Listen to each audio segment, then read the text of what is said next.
Test, test. Oh, that's better. A little echoey, maybe. All right. Today I have a new GitHub project that I want to talk about,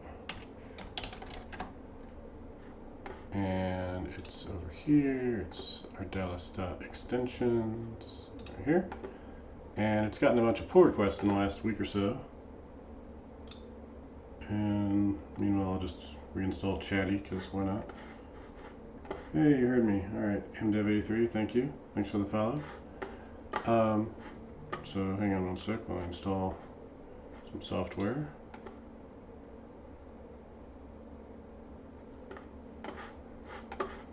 There we go. All right. So let's look at these pull requests. So basically, this is a simple NuGet package with some extension methods, and so far I think it has exactly one extension method. And so a bunch of people thought they would add their own. And so I'm going to look at these and pull some in and go from there. So let's start from the beginning. We'll do this base 64 one. And I've done minimal looking at this since these things were sent about a week ago. So we'll just review these as we go. So Shady's taken a look at these and thought they looked good. Added some comments, like why are we assuming UTF was a comment back, which is fair. What do we do about exceptions? Creates a new string. Alright, so there seems to be a lot of discussion on this one. So I haven't even looked at the code yet. Let's look at this. So we want to have a regular expression in this. Alright. We're going to have a new public static string base64 encode, which will take in a string based on this Stack Overflow question of how do I encode or decode a string into base64. Return empty if it's null or empty, it's fine. Otherwise we'll do a UTF-8 get bytes.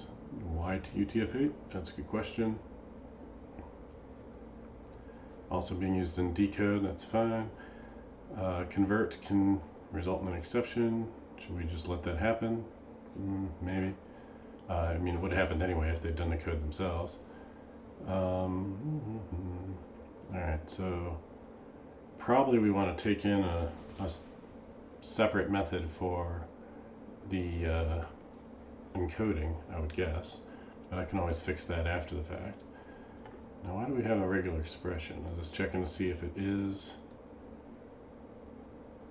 perhaps valid base64? Okay, that's what that's doing.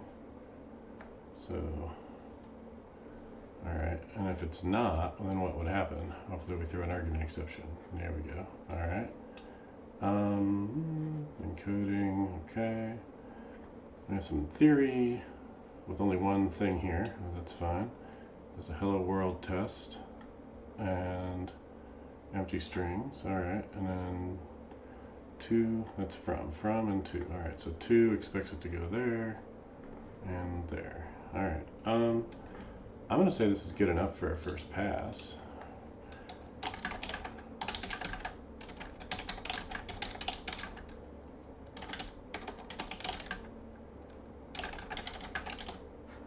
And we'll prove that.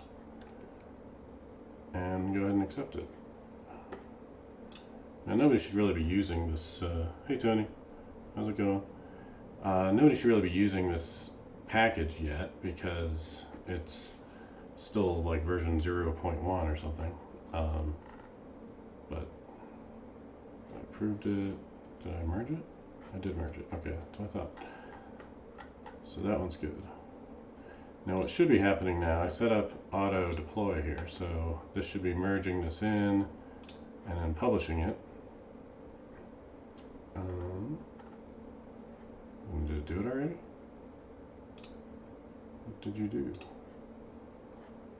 says you're good. I have a hard time believing you're that fast. Alright. In 4 seconds you did all this.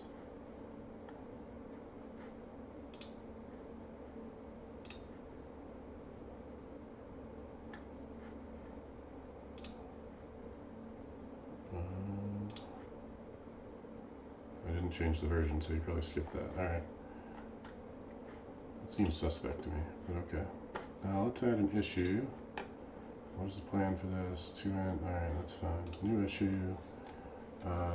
Pass in. Let's see.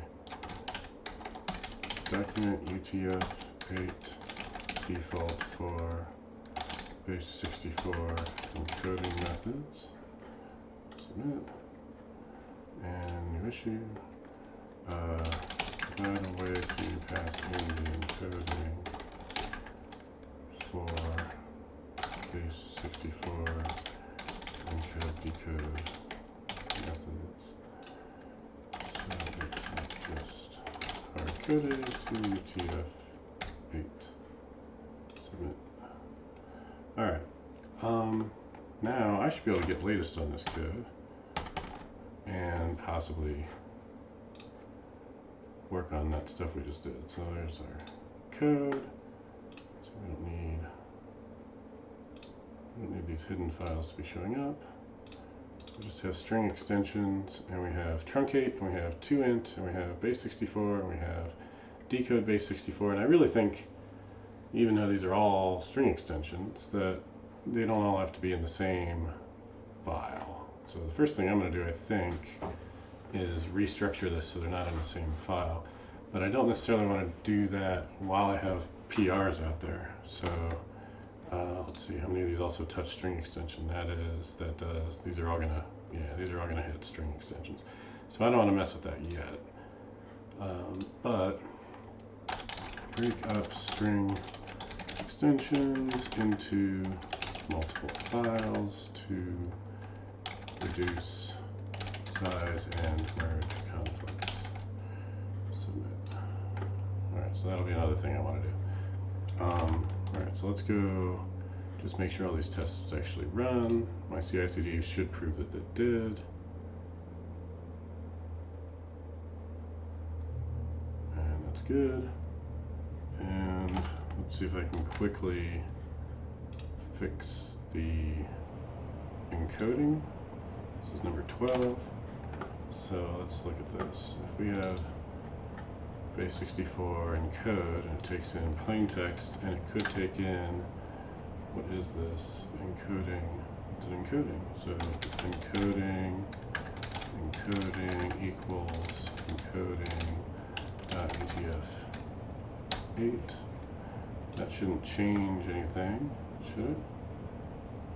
Must be a compile time constant. That's annoying. Okay, fine. Equals null. Right. And then I can say encoding. Hang on, you had it for me. That. Set out my default to be UTF-8, I guess. I wonder what encoding.default would do. Maybe that would be okay. And then this can just be encoding. That should work. And do all my tests still pass? And do I want to use encoding.default? Would that make more sense? Let me think. What is encoding.default? Encoding.default. Your computer scans encoding, it's default encoding. There's desktop. I mean, that should just work, right? So using UTF-8. On .NET Core, default always returns UTF-8. So why don't I just use default? That's probably smarter. Then I don't have to document anything, it's just going to be the default. Okay, so that should still work fine. We'll do the same thing down here.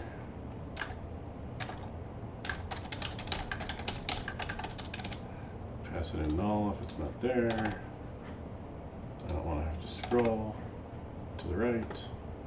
And we'll take that line and we'll pass it in. Where do we do it? Here? Right down here? Alright.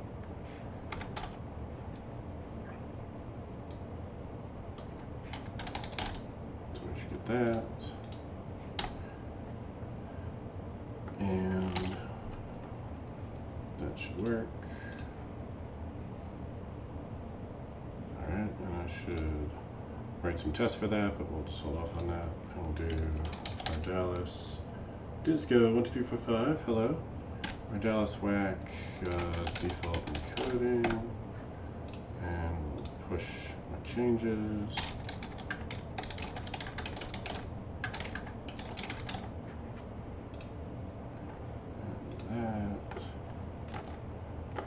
You've got a new pull request thing here. Let's try that out.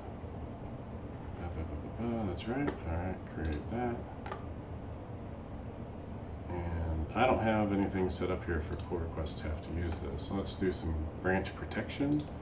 So we'll come in here and we'll add a rule and we'll say, I don't need reviews, but I would like a status check.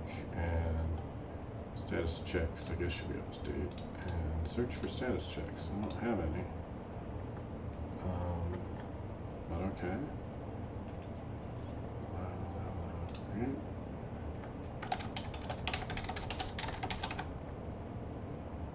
Nope, can't do that. I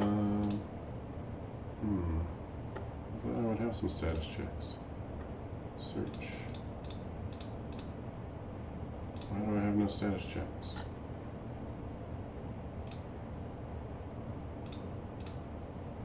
Doesn't this thing count as a status check? On push, 4 branches, 4 paths, alright. Full dispatch, push, jobs, publish. Maybe I need a different one just to do the builds and running the tests. I thought I could get away with having everything just be the one then.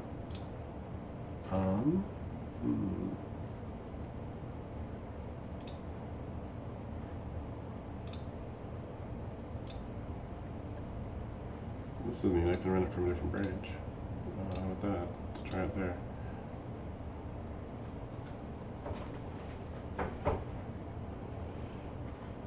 Now I don't want it to ever publish from not main though, so I wonder if I need to tell it that. So it's something in here, there's main, but I just told it a different one. So how does that work? I'm not sure what the difference is. We'll just find out. Let's see. So this thing is still running super fast. Okay, so here's my workflow dispatch.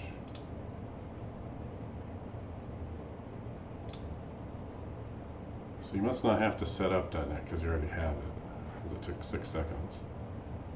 Publish on version change just must not be doing anything. So when are you building it?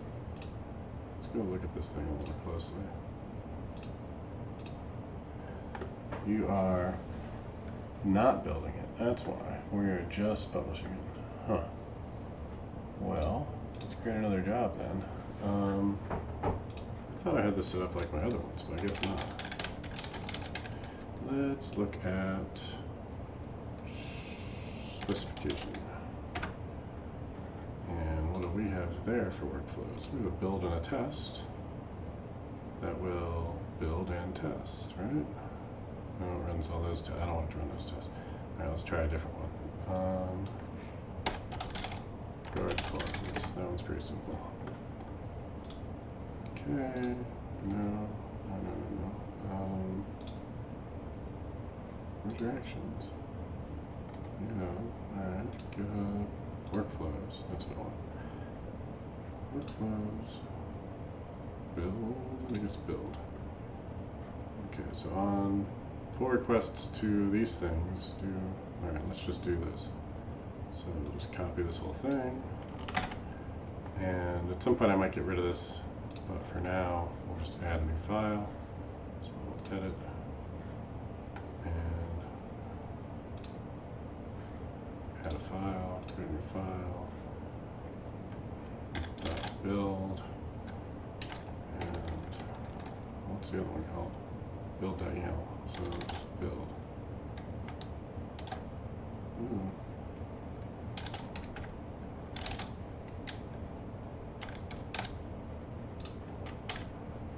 Name. Build and test. Main. Windows latest. Setup. Version of .NET. 5, latest version is 508, maybe? 50302. SDK. Alright. So, 5. Tony, your state's Twitter got API models on post on Git model Jimmy is referring to. Oh, he's talking about Razor pages. 5.0.302. So in Razor pages, you have an on get or an on post instead of having an action. And he would just like to have an API controller that responds with conventions to those things if you set it up. So if you say on post, it'll map it to a post. That all looks fine. So let's commit this new file and go to actions, and then actually if I want to be able to run it directly, well, it's running now, that's good. When this finishes, I should be able to do that branch protection and require that to work before I can merge in pull requests, which is what I want. So let's get this to finish, and it should take a little longer than those other ones. Nick to die. Quick question about REST API. Go for it.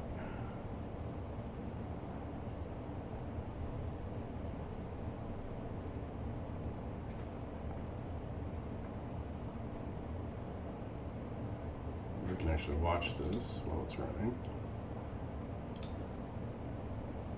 Yeah, see, I didn't think it should be that fast.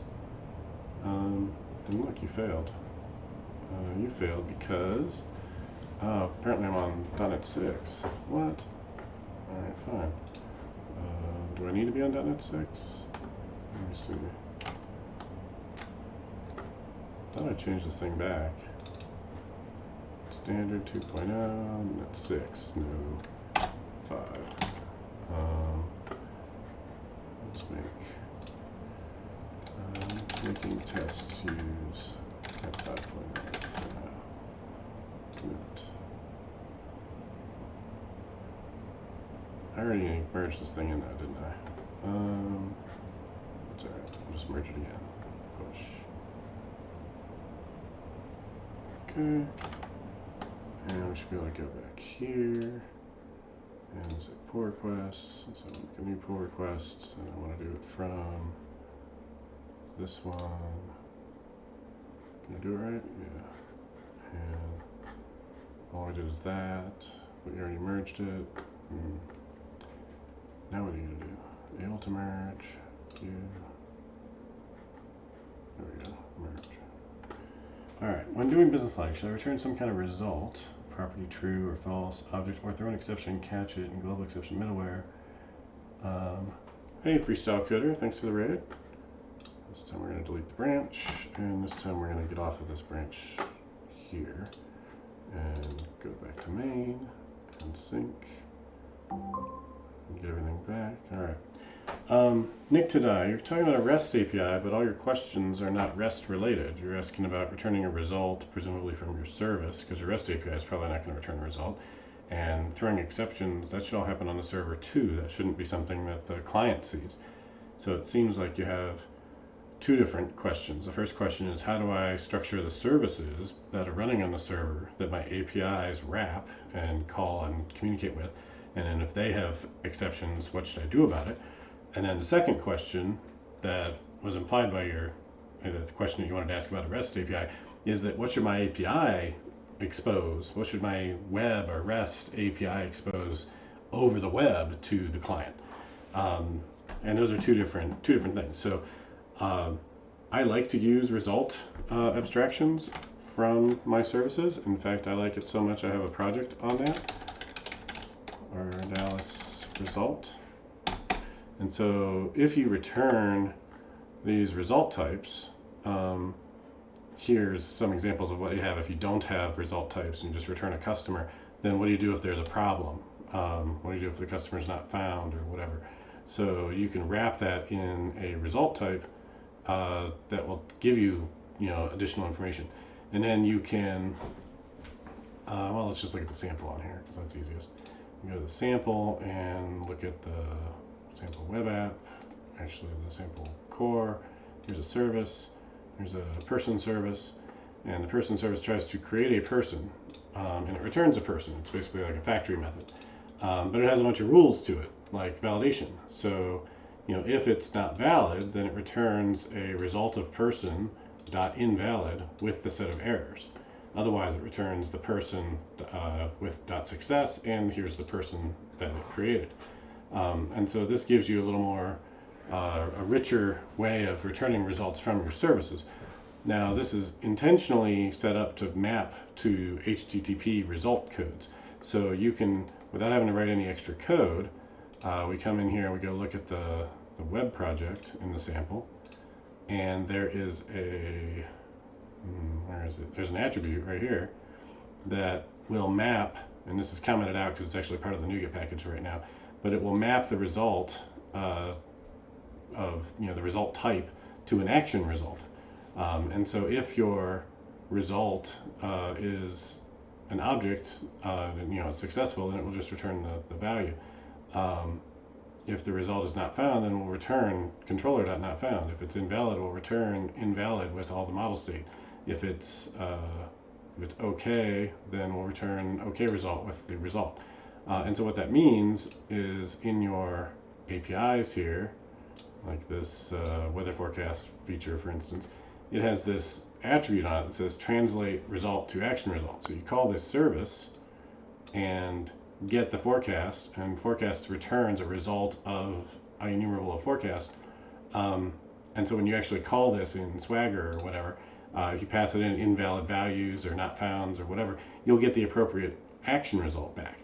So even though this method returns right here, it says it returns a result of something, at runtime, this thing will translate it into an action result.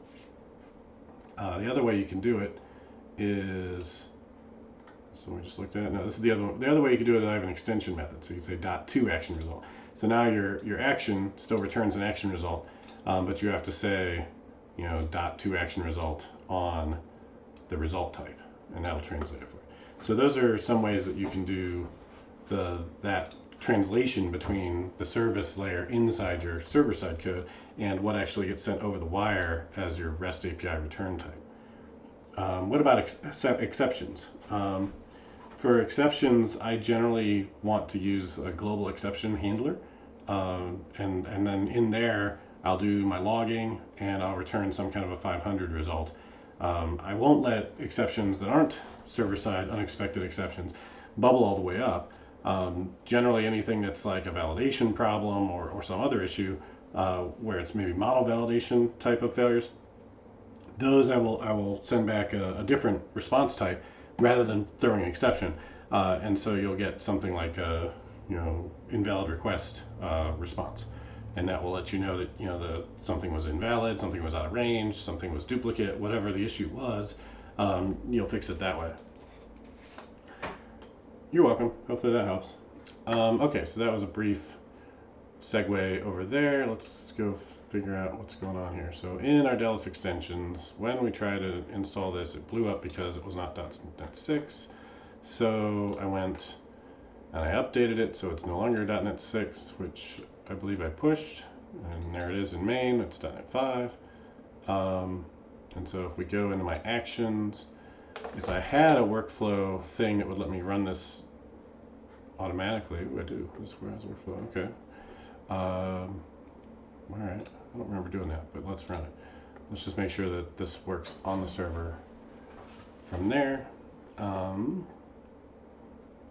we go. Now with that running, I'm not sure if I'll have my ability here to do branch protection status checks, but I want to set this up here, and it doesn't show it yet. So I think when that one finishes running, it'll show up here. So let's go back to actions. Let's watch this thing run. Let's make sure it passes this time. Let's see who else in our audience has any questions if they want, or wants to tell a joke or do something to kill a minute while this thing runs, because these things normally take about 2 minutes when they actually do work, when they actually perform work. So, only a minute left. Alright, anybody? Nothing? Alright. Well, while that's running, let's go look at, let's see. Let's go over here. Let's go look at our issues some more. We'll get ready for the next issue, toInt method implementation. And this was talking about whether we should use int.parse. And so the first question they had was, why aren't you using try-parse? Then you wouldn't have to get an exception. We should handle cases when the number is out of bounds and throw exceptions or something else. These will throw exceptions as it is, and they'll just bubble up. So I don't really think I need to do anything there. So Shady suggested, yeah, we could do try-parse and add that to toInt. I think we ended up splitting it out into its own separate method. I wrote a bunch of stuff here that basically said, what should we do? Do we want to throw an exception, etc.? I suggested this toMaybeInt, which is basically the same as try-parse, but with different syntax. Again, because it's an extension method. So Shady added toMaybeInt on PR number 7. This is number 5, so that's fine. And Ginta says, your remarks are on point. I was writing this in regard to explicit exceptions having all the validation logic in the extension method itself without fixing my comment between all possible exceptions, but I guess int parse is also a valid choice. Yeah, so I'm just making a thin wrapper around so I don't have to call int.parse myself. I can just say .toInt, which I would use more often if it were there, I think. So anyway, let's look at what the final code for this looks like. It says it may be fixed by number 7. That's interesting. Pull request. Alright, so that's this one. Fix number 5. Do maybeInt. Alright, let's look at this code. And while we're looking at that code, let's look at this. Build and test finished. Alright, so then that means I don't have it anymore. Let's see, I don't need that, and I don't need that, and I don't need that. Let's do this. And let's go to branches and do branch protection for main, status check. Status check. You should show me something here. Right? You're gonna have to type it. I thought it showed it up by default. What is this have to type it nonsense? Do I have to call it build and test now? I don't know, let's try that. Let's just build there. I'm used to the name showing up there and not having to pick it. Let's do just lowercase build, that's what I picked. So lowercase build, let's see if it'll let me create this. Branch protection rule created. Alright, so next time we do a pull request, we'll see. So this one, we're looking at this, we're looking at that. And files changed. No, wait, before I look at files changed. Any checks? Build as expected. Update the branch. When I update the branch, it should do the check, right? So let's see if we have any actions running. We do. It's queued up. Alright, so that's working. Alright, so now let's go look at the code. So the code for this one says, we're going to convert a string to an integer and string to truncate, convert to int. Okay, this is just XML comments. Alright. toInt string input, our out result. Okay. Result. This won't blow up though. I want it to blow up. toMaybeInt says we're going to return a null because it's a nullable int. Otherwise, we'll return the result. Alright, there's some tests. Alright. We'll take this as is, but I think I'm going to mess with it.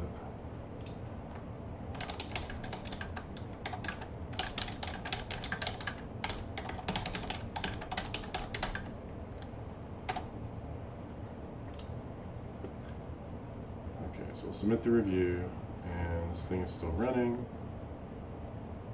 Hopefully it'll finish momentarily. It takes about 2 minutes. And then I will merge it, and then I will pull it into my local, and then I will mess with it a little bit.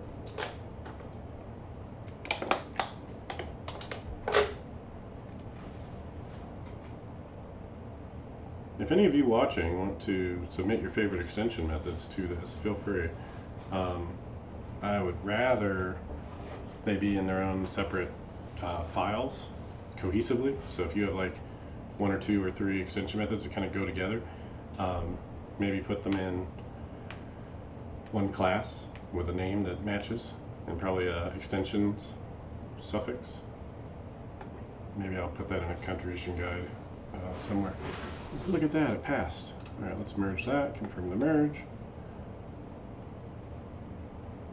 While I'm thinking about it, let's go over here and add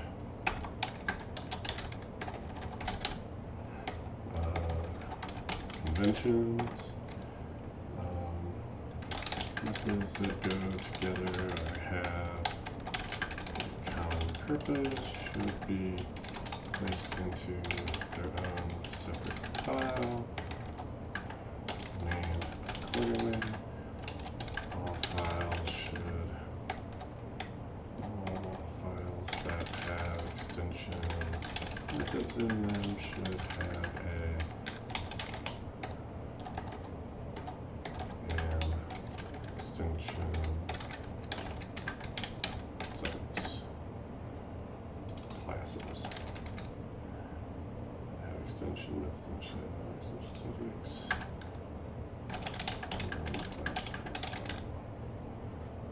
Yeah, that's good enough. Alright, so now let's go look at that code on my side.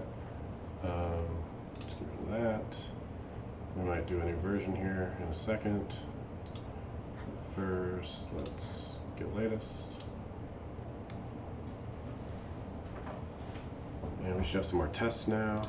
So we can, over here, 16 tests we can run.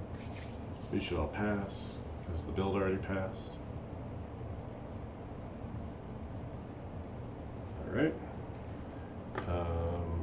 Look at this. We have truncate. That was the original one that I added. Not a range. That's okay. We have converts a string to an int. And what does this do if it's not? It'll just return 0, right? But I would really like it to blow up. I think I like the way it was. So what was the XML comment for exceptions? How to describe exceptions in XML comments in C#. Exception, that makes sense. If member, for example, system.exception. Alright, that's handy. So we want that. And we'll go back to my code. And we'll say exception there. And we just want this to be returned. Parse input. Right. And this won't be system.exception, this will be something else. Invalid format exception or something like that. Let's see what tests have broken, if any. So I think probably they still all work because we weren't expecting any exceptions. Oh, no, we did have some tests for that. That's good. So we have to int. Alright, so returns 0 int given null or empty string. It no longer does. Let's go ahead and just debug this. I just want to know what exception it throws.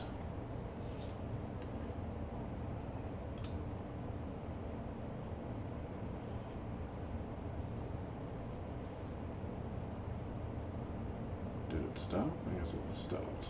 Why did you stop? Debug. Let's actually read it. You're able to. Oh, why am I in release mode? Oh, that's a problem. Alright. Helps if I read the thing.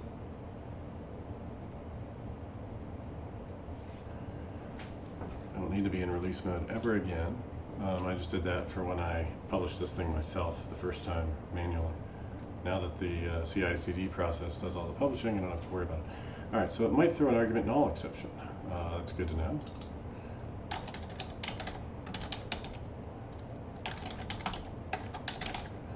Thrown when input is null. All right. Let's continue. We might do system.format exception. Okay, that's good to know.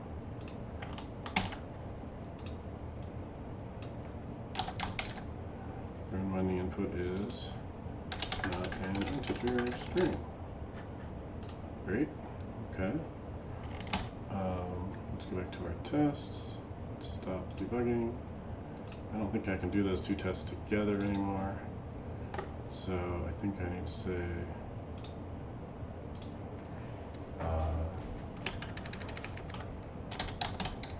throws argument null exception, throws exception given null input.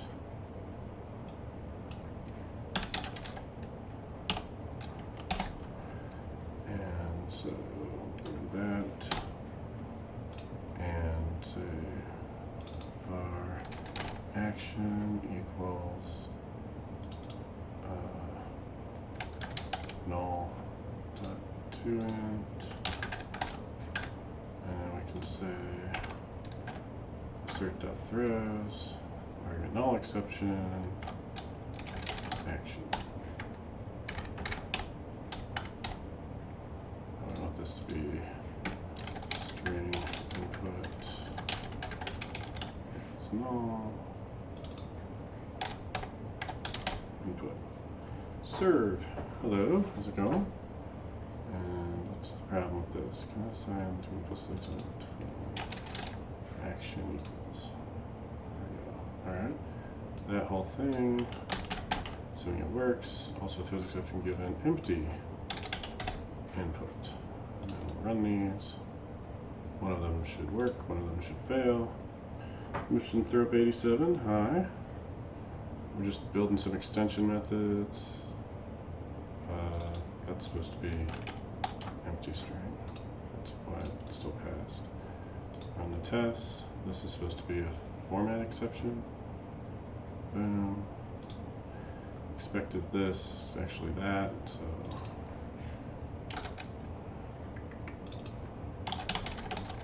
Format exception. Run the test. Okay.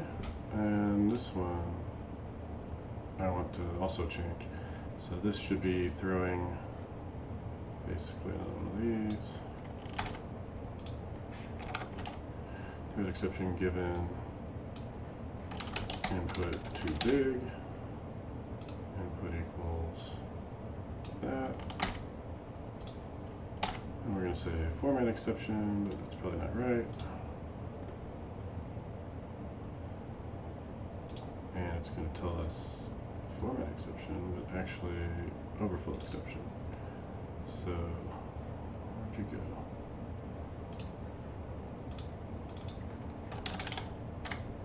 There we go. And then we'll do the same thing. And this will be a minus, given input too small. And then we don't need this anymore. Run all this.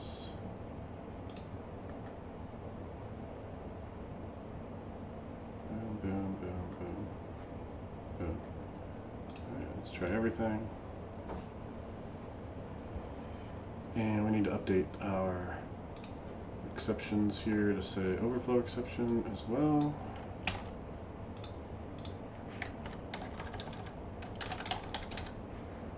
That. Alright, those are all the exceptions it might throw. And that's it. So I think we're good. So let's create a new branch. Ardalis to int exceptions and push everything in there. And this time let's go ahead and update our version. 0. 3 added some more extensions and exceptions for to int I documented and tested.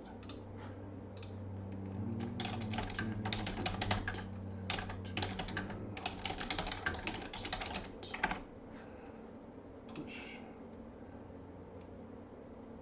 Okay, now that should be good. And so now if we go create a pull request, do that, create the pull request, and it's going to think about that for about 2 minutes. Throw it in the oven for about 2 minutes.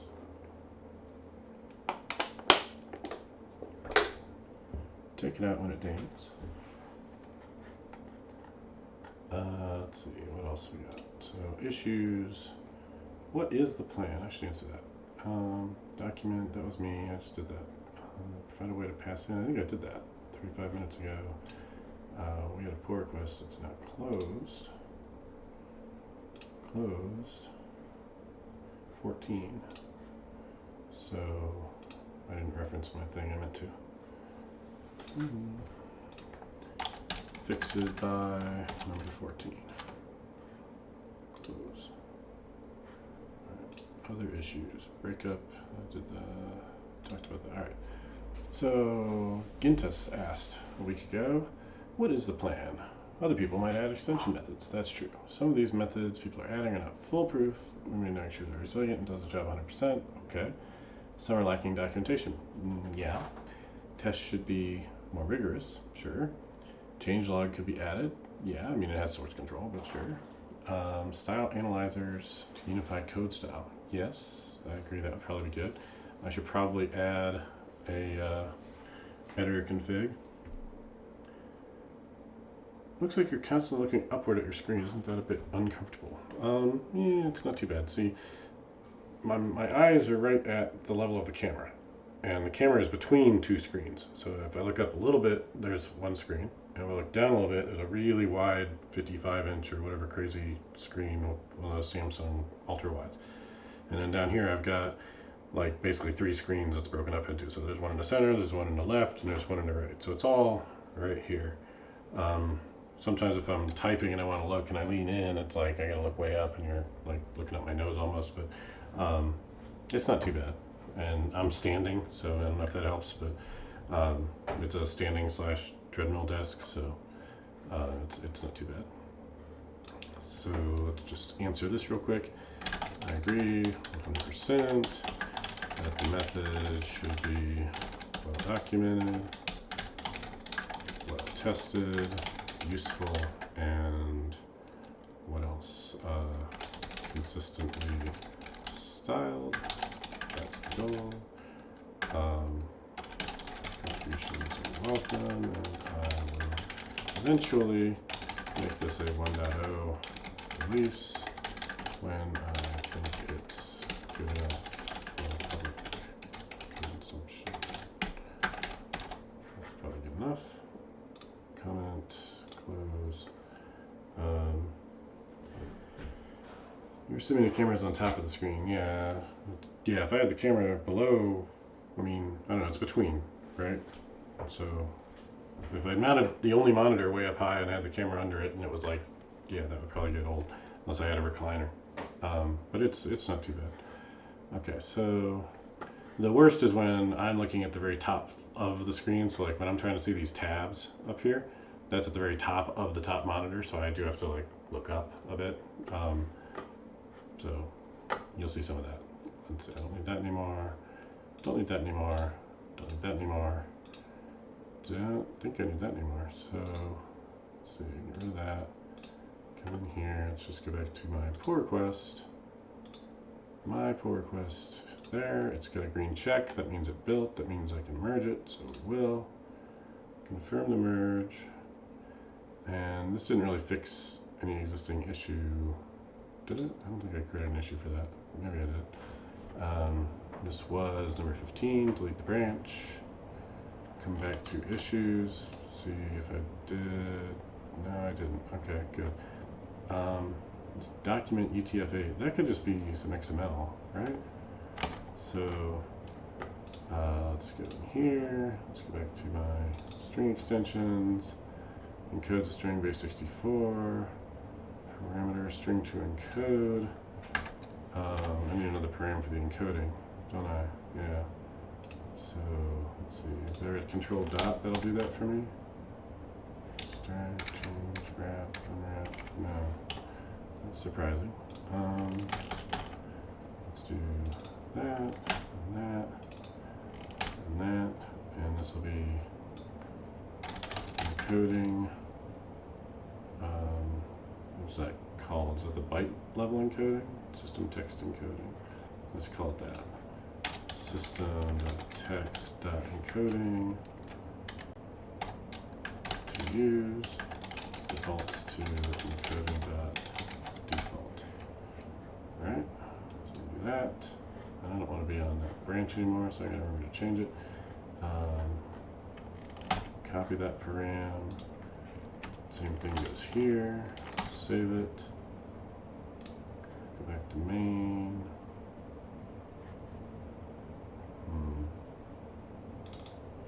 Yeah, I screwed this up already.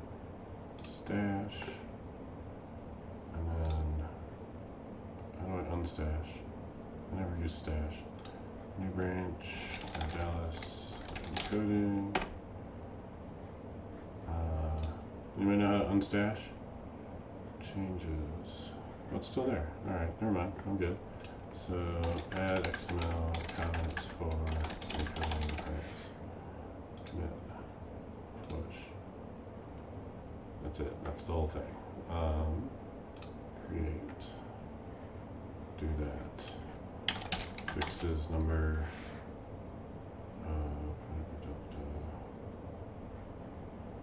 What is it? 14? What was it? Updating.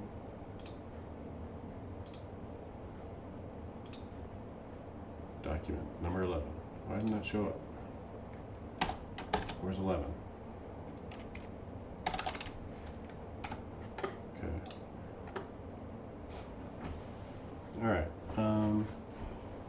All I did was literally just changed XML comments. So I don't need the build for that. So we're going to go ahead and just merge that one in, because I'm an admin. Delete. Now we can come back here, we can remember to switch back to main again. At some point I'll prune my local branches, pull everything down, get that, okay. So then we come back in here and we can look at our other pull requests. And now we have number 4, which somehow we've been ignoring up to this point. Extension method for a number. So we're out of string extensions. And there we go. So we're going to have int extensions to return if something is greater than something with a test. 7 being greater than 5. Alright. Not sure I love those tests, but that's not terrible. Let's add a quick review. Comment.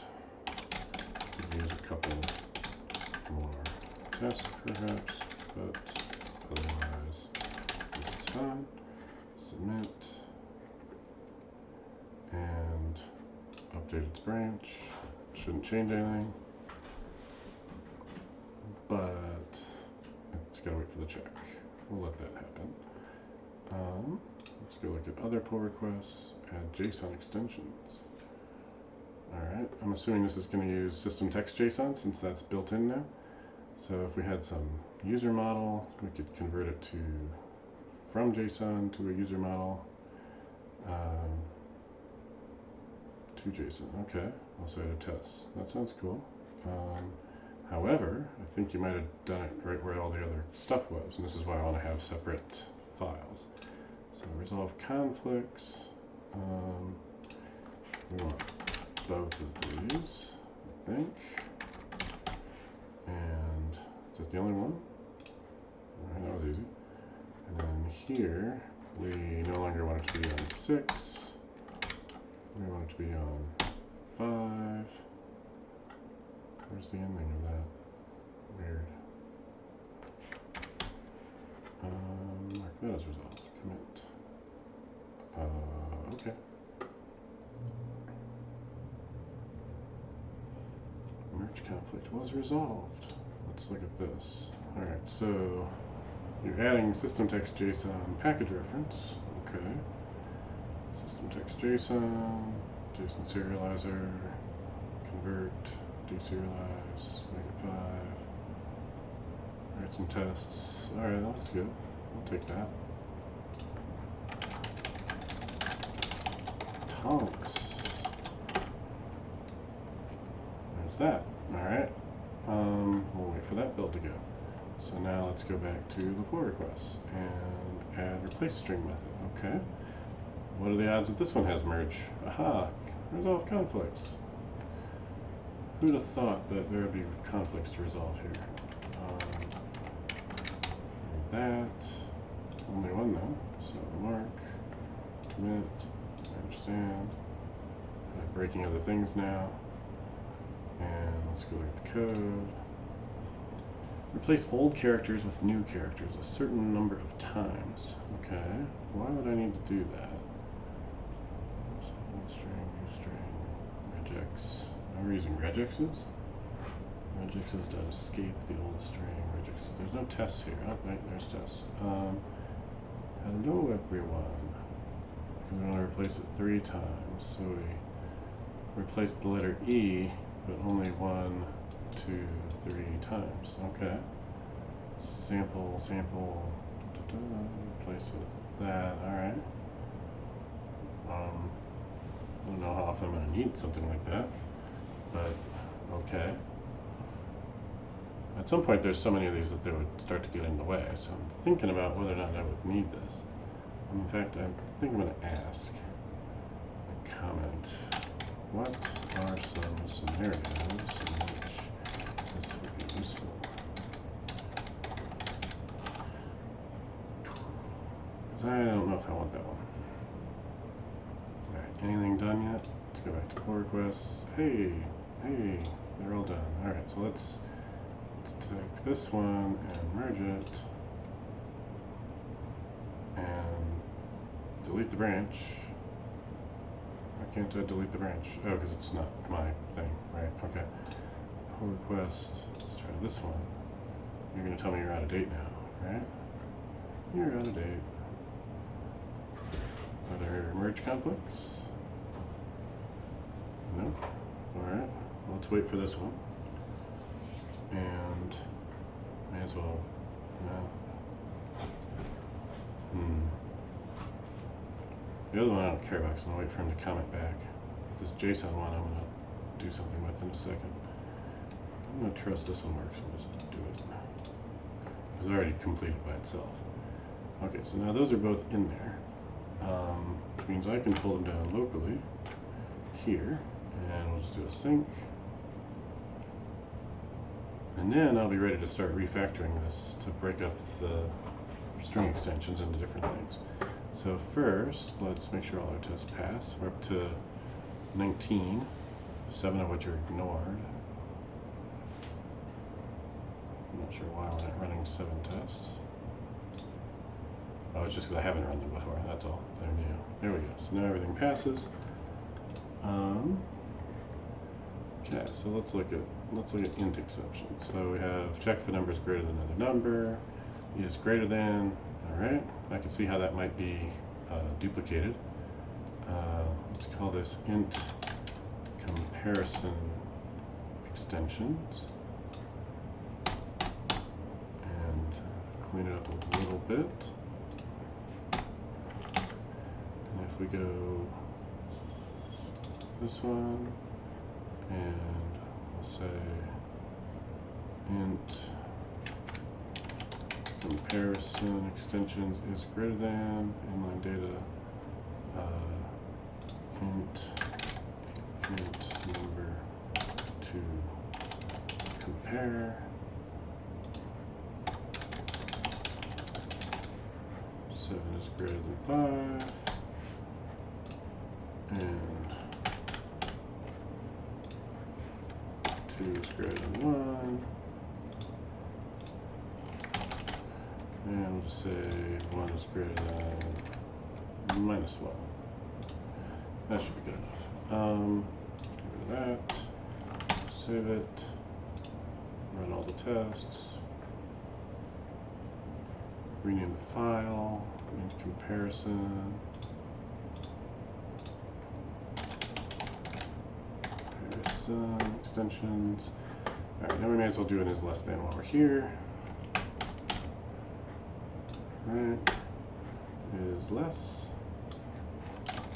than number value. Check if the number is less than another number.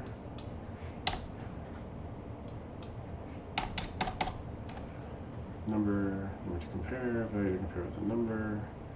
True if number is greater than value, otherwise false. True if number is less than value, number is less than value. Alright. So for people that don't like greater than and less than signs, now you have strings. So we'll be slowly turning C# into Visual Basic. Int extensions greater than, let's just copy that. Not that many times. There.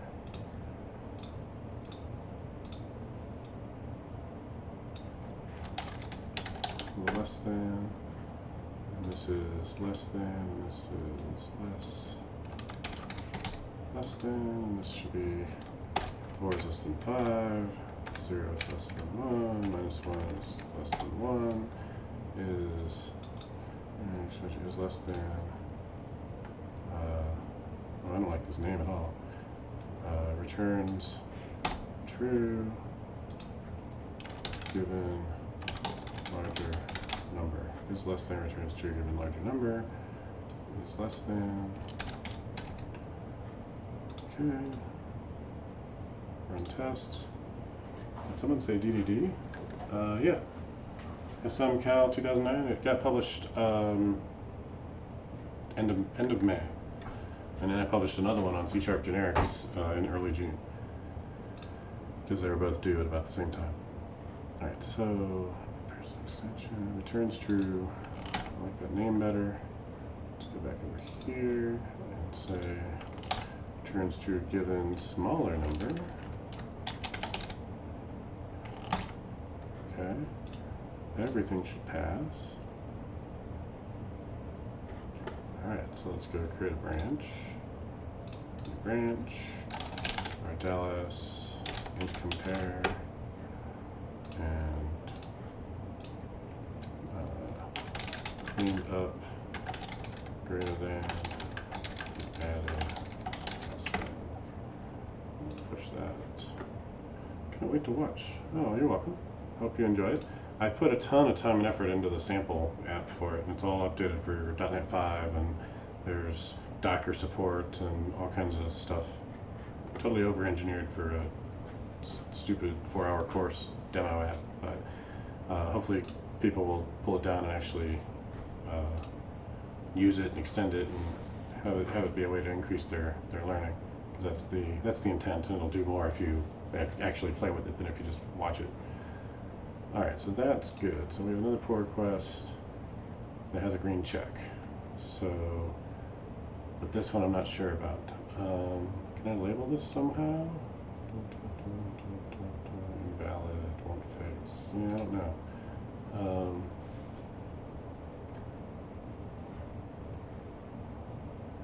It's conflicts. Yeah, I'm not gonna mess with that. Alright. So let's go back to my greater than and add less than.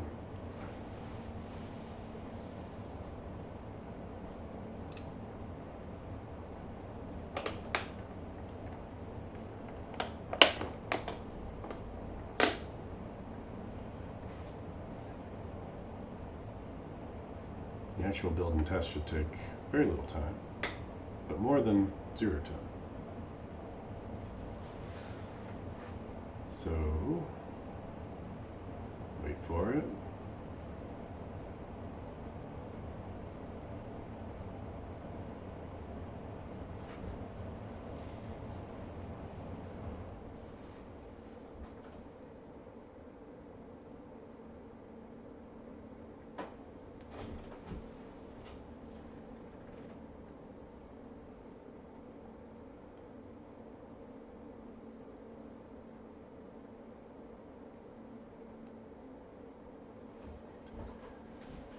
quick poll for those of you here.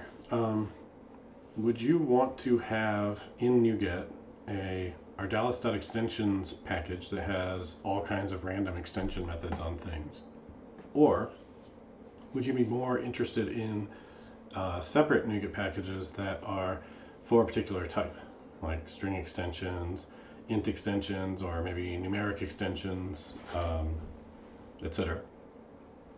And then if I wanted to, I could create Ardalis.extensions, but it would just be a meta package that would include all the other ones.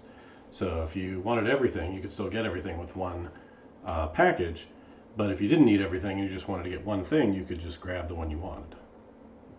So whoever's paying attention and has access to chat, do you want one package with everything or small packages? And this looks like it worked. Cleaned up that. Merge. Confirm. Because already I've got ones for strings, I've got ones for numbers. I imagine at some point I'll have some others. So we'll see what happens. Okay, so now the only issue I have left is to break this up into different files. Meta plus smaller sounds sensible.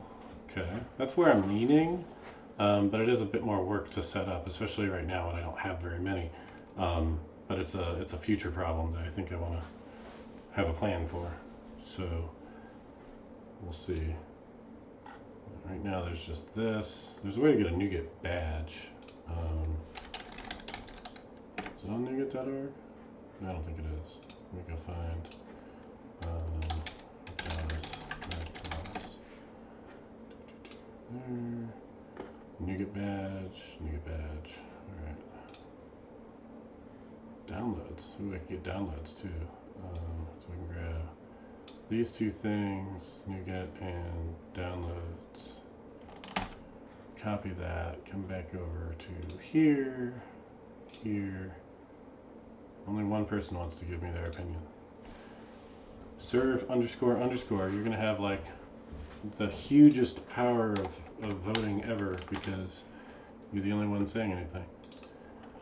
Alright, so all guard clauses need to be extensions, extensions, extensions, and extensions. And commit. 193 downloads already. I don't think I've even downloaded it at all. I don't have any projects using this thing yet, but 193 people are using it.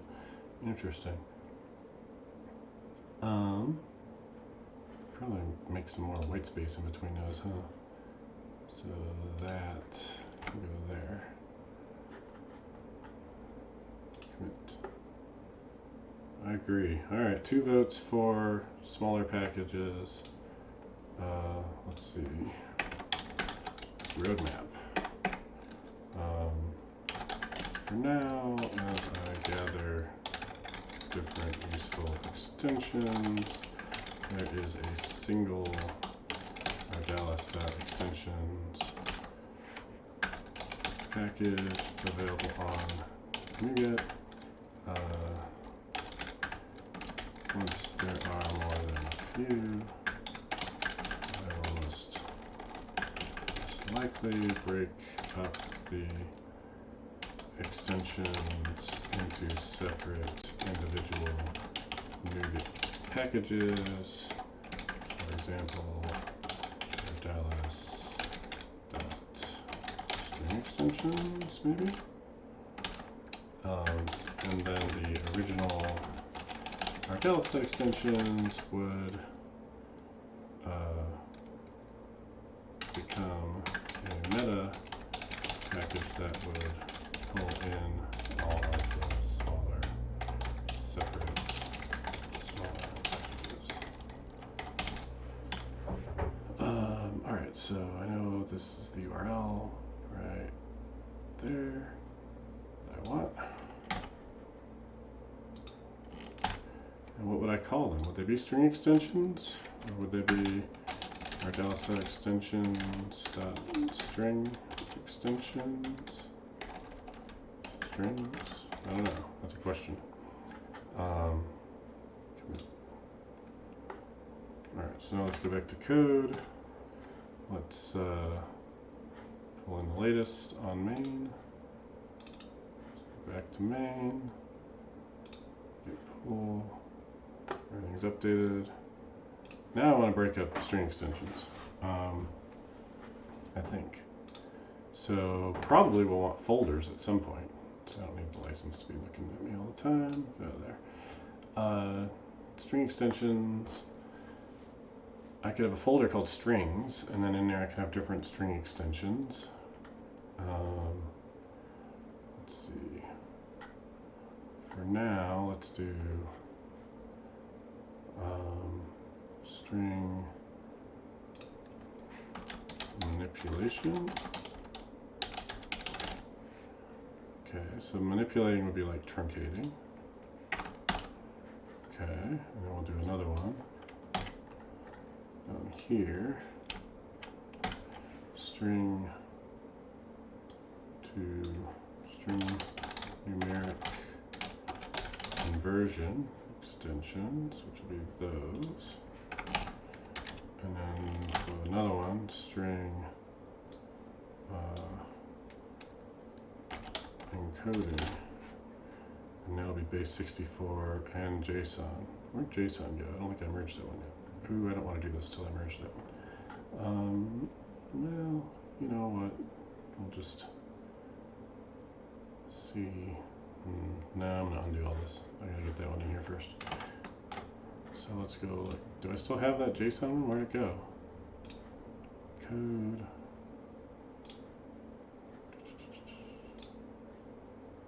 String. What did I do? Somehow I lost that code. I must have merged it. Oh, there it is. Alright, so there's JSON down at the bottom of that. So that's on main. So why aren't you here? I told you to get me everything.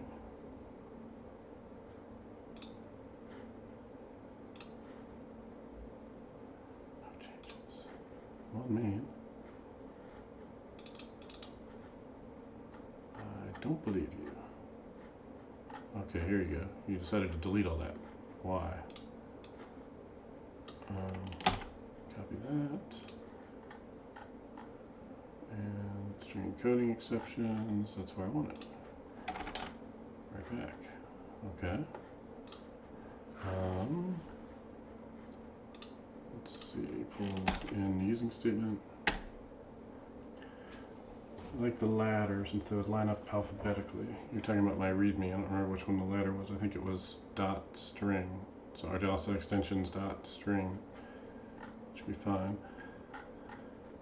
Now what I don't want is for there to be multiple different namespaces you have to pull in. I don't think. But maybe that's useful. Maybe Ardalis extension strings would make sense. Because then you wouldn't have all these other extensions that you didn't care about getting in your way. So maybe I do want that. I don't know. I'll think about that. Alright, so let's pull these things into different types.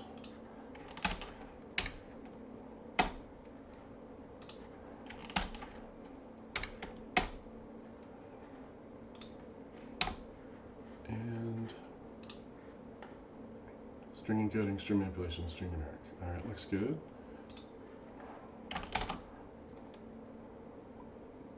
Everything built.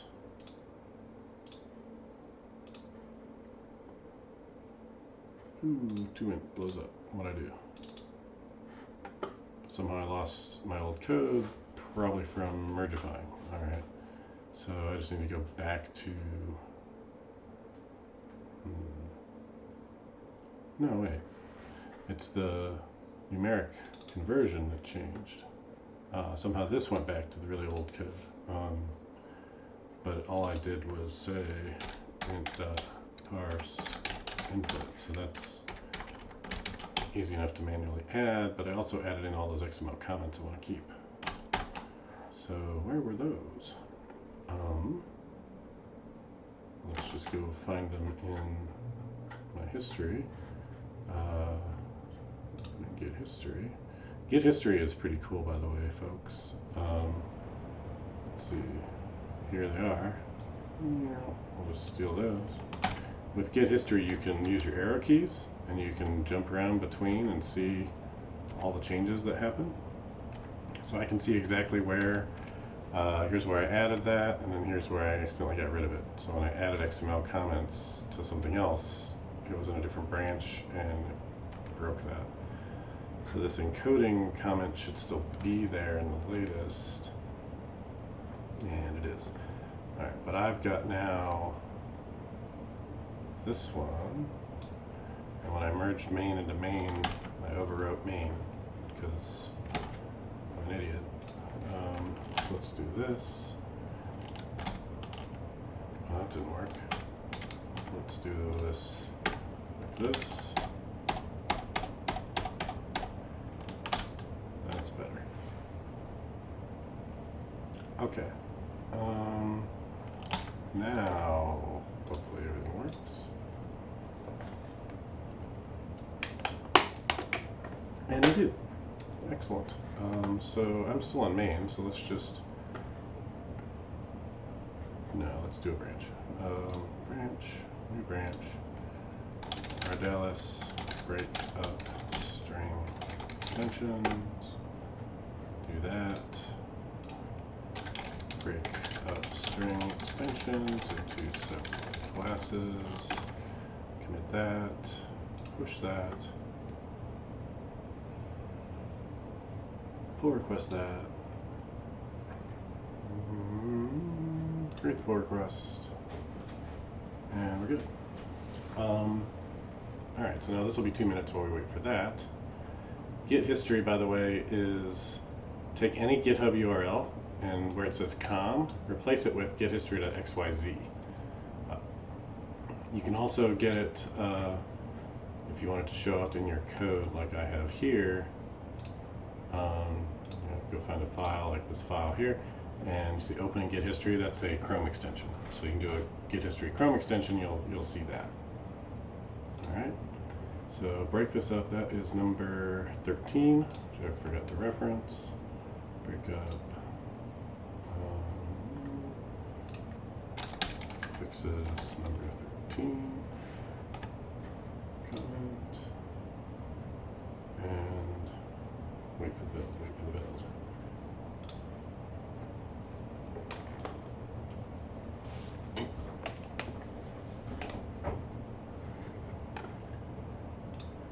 I was doing a coding game,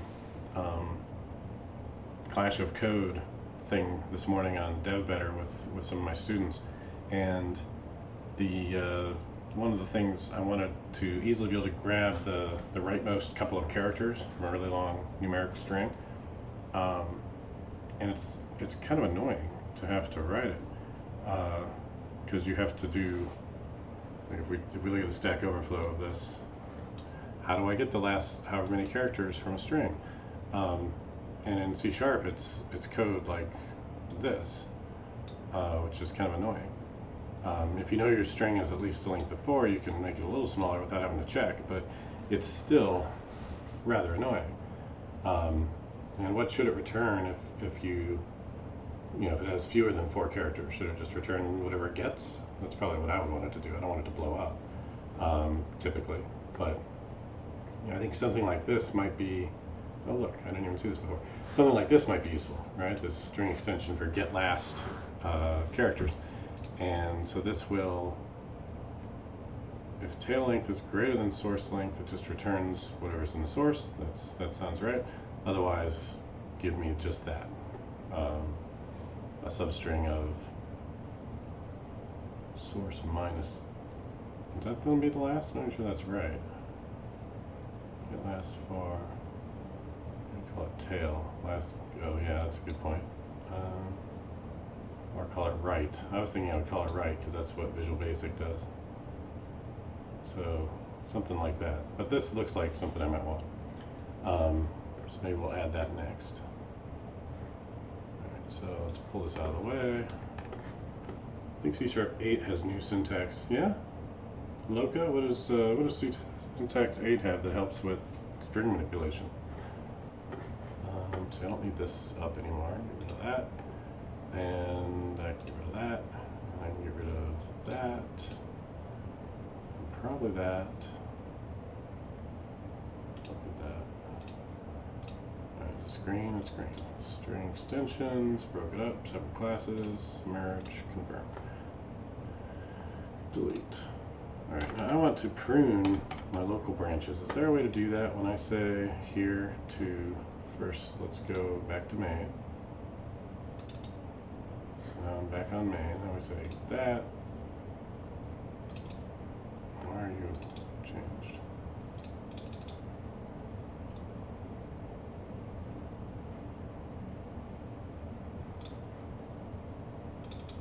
It won't let me see it either. It's weird.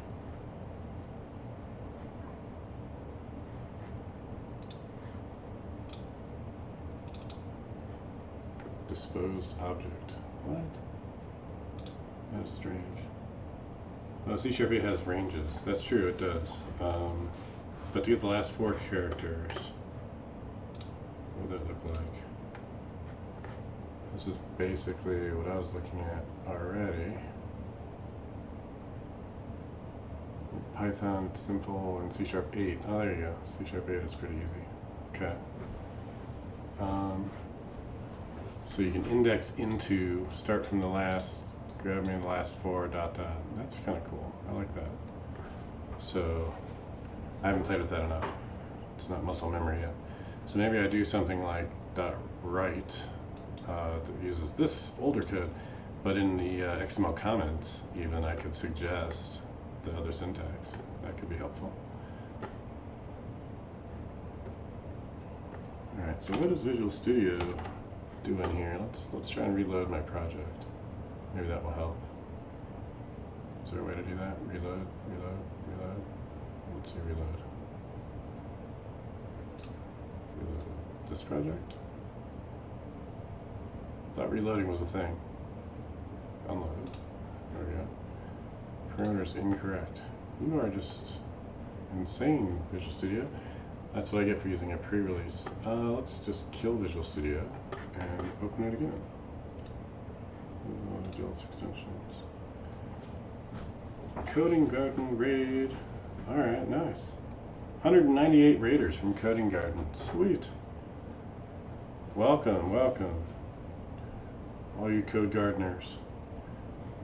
Today we are working on some string extensions and numeric extensions and other types of extensions. And right now I was just making sure I got the latest locally and do that. We're good. All right. And so I have a Ardalis extensions NuGet package. Let's see, John Aldrin using regex 101, a competitor to my regex live. What's on there? Oh, to get the last 4. That's true. I could do that. So I was just talking about another extension I might want to add that I was looking for when I was playing coding game Clash of Code earlier today with my DevBetter mentor people. And doing it in C# is a little bit annoying, and their thing doesn't have C# 8 anyway, so even if I wanted to use C# 8's syntax, I wouldn't have been able to.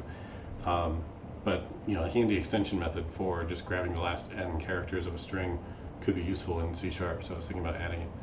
So what does this do? This will just match and return the matching expression. Now what is this thing? I can test this, right? Get the last 4. What does this thing do if it's less than 4? Like, hopefully it will, if I just have ABC. How do I run the test now? Match, match, no match. It says it's not a match. Right, so I wanted to return ABC if C# is annoying. Yes, it can be. There's 2 types of programming languages. Those that nobody uses and those that people complain about. So it's okay if we're complaining about C#. That means we're using it. Alright, so yeah, so I wouldn't want this exact behavior because I want it to return, but that would be an easy if check if I did want to use regexes. But I don't necessarily want to use regexes because when you have a problem and you want to solve it with regular expressions, well, now you have 2 problems. You have to figure out the regular expression and you have to solve your problem. So we're going to not do that. I'm going to close this window. It won't let me close the window. Yeah, go away. Alright, so some extensions that we have so far, if we look up here, we have string encoding. So we have Things like base64 encode, decode, and we have JSON encode, decode in here. We have manipulation, which is just a truncate, which keeps it from being any longer than a certain length. And we have a numeric that does a toInt, and literally just calls int.parse, and so all the exceptions can still flow through. Or we have a toMaybeInInt, which takes in a null, or rather returns a nullable int, and it tries to parse it, and if it can't parse it, then it will return null. Otherwise it returns the result, but it does not throw any exceptions, or at least it shouldn't throw any exceptions. So on the string manipulation front, if we wanted to add something that does just give me the rightmost string, we could TDD this, right? So we could say something like public, well, let's create a branch. We'll do this. Public, new branch, Ardalis, last string. Right. Okay, so if we're going to TDD it, let's string extensions dot truncate is a good place to start. I'll just copy this. We'll write the test first. String extensions, it's no longer string extensions, that's string manipulation extensions. And we'll call it write, because I like write. I did VB a long time ago. And while we're here, let's make this string manipulation extensions as well. And write returns empty string given null or empty string. That's what it already was. Let's do the same. So input the write input write. Let's just say I want 2, and I expect to get back string.empty. All right, now this doesn't exist yet, so to make that test pass, I have to go in here and have to create public static string write this string input int. Do I want the length? I guess it is still a length. And what should we do here? Well, we should just return. Let's just return input, because that should make my test fail, which is my goal. And while we're here, let's do that, and returns the rightmost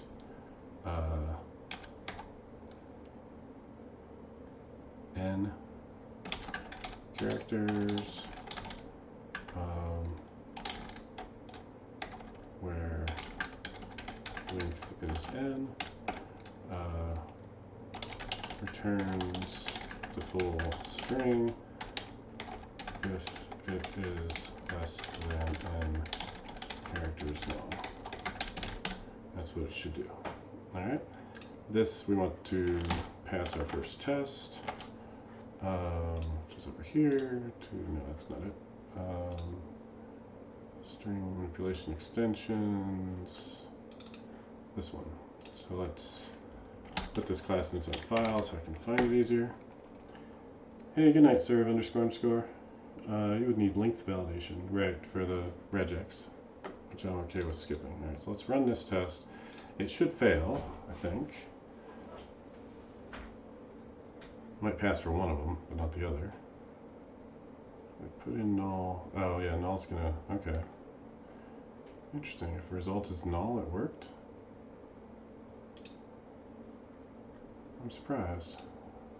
Oh, I'm calling the wrong thing. That's why I'm surprised. Input.write 2. I'm looking at the wrong file.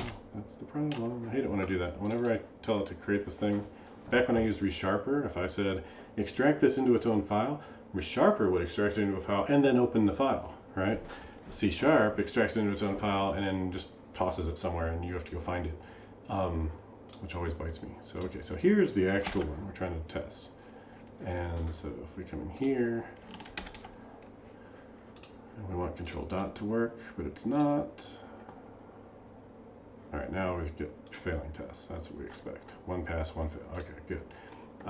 We really want both of those to return string empty. So let's bring up these, and we'll just put this off to the side, and maybe make these a little bit smaller, because you're probably watching this on a device that can see this, I hope. If you're on your phone, it might be a little small. Alright, so all I need this to do is return string.empty. Now we know that's not what it ought to do, but it's good enough that we get this test to pass. And now it passes. Okay, so now I can say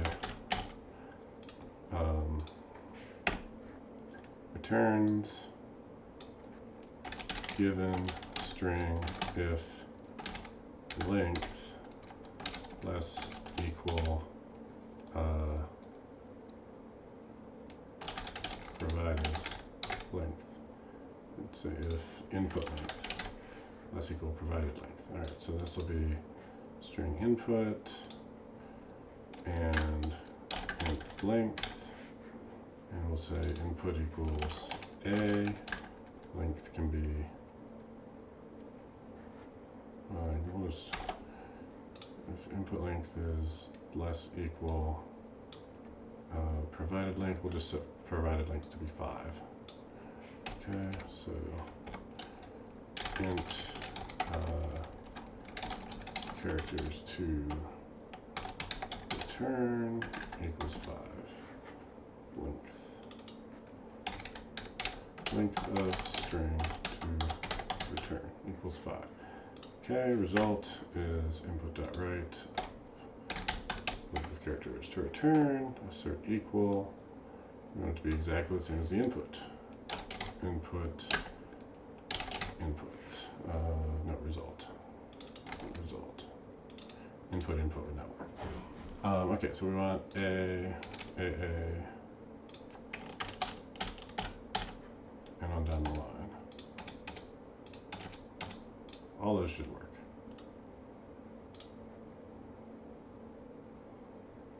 And they don't, because we haven't implemented it yet. Alright, so we can say if string dot is null or empty, input return string dot empty, otherwise return input.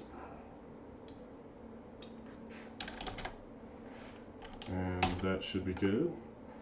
Thanks to the fellow Duckface and Acrobosh and Yafnets, appreciate it. Alright, let's run these tests again, and it should be green. And now we just need to go and say it gives me the last n characters. So let's do this again. Returns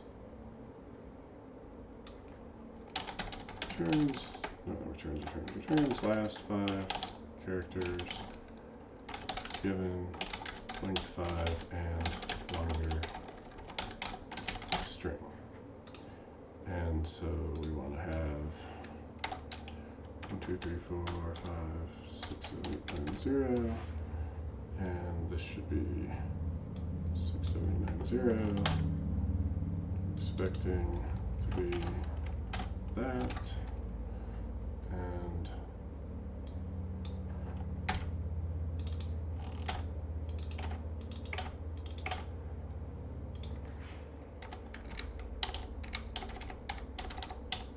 like that.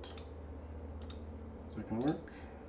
Probably not, because we haven't actually truncated it yet. So now we can say return input dot substring of input dot length minus length, right? And this should run. And it works. Because this is just telling it where to start, and if you don't pass it another argument, it will run to the end of the string. So that should work. What do I think about the new IntelliSense? It has been helpful sometimes. You know, it oftentimes is suggesting things that are close. And if I do the same thing like 3 times in a row, it changes, right? It's not static. So it'll see not just like what is the machine learning of the world telling it should do, but also what did I just do that it thinks it should do.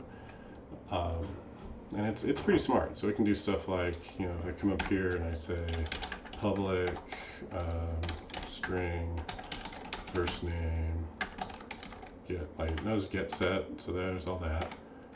And I can just tab, and then it thinks, hey, maybe you want last name. Okay, like that's it. Like it just knows first name and last name, they usually go together. What else usually goes? Name, value string. You know, I can just do whatever. I don't know why it wants value string in there twice, but that's weird. So this is almost like texting someone with autocomplete. But it can be helpful. It's good often enough. The only downside is it can be a little bit distracting, and you have to actually read it to see if it would help you, and sometimes it's faster to just type the thing you want than to actually read it. Alright, so let's see if we can run all our tests now. And we can't. Oh, it broke. String menu. I just spelled that wrong. Manipulation. Huh. Alright, well, where's my tests? Here, manipulation, I can't type, manipulation. Okay, so returns given string if input.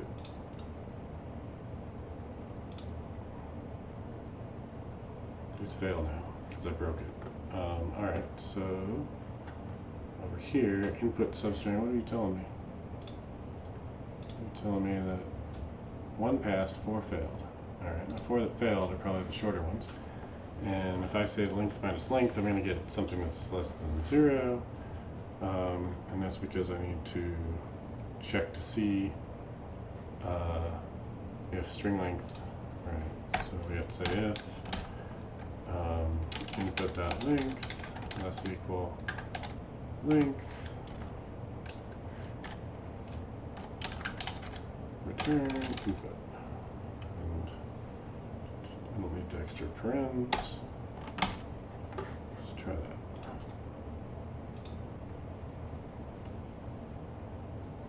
Alright, so basically I added in a regression, but my unit test saved me, and now that we can run them all, and they should all pass.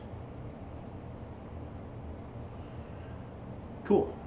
Alright, so let's go ahead and add a pull request for this. So we go in here, and we can say added a write extension for strings, commit, and then let's do the C#8 thing. Do I have C#8? So let me see here. If I wanted to do the same thing in C#8, let's just do another test. Public void returns C#8 version. String input, and let's make this another theory. And all these are going to be 5s, right? So if we do, let's see. I'm going to check what version of C# I'm even running. I wonder.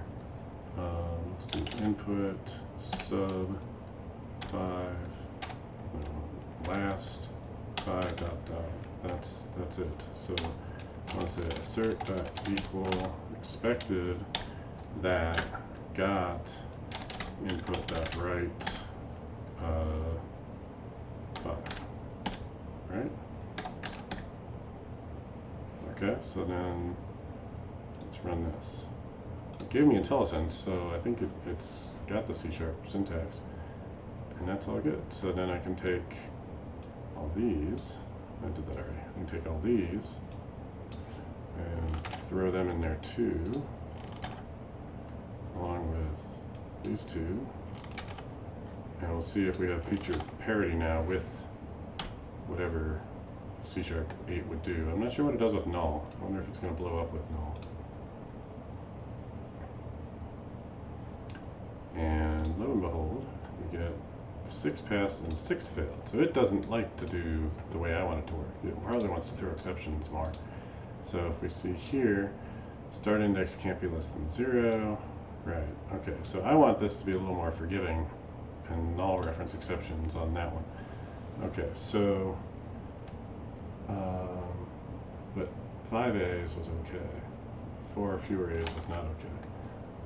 Alright, so let's see, let's move the ones that broke are these ones. And this one. What about empty string? That one must have broke too, right? Not sure.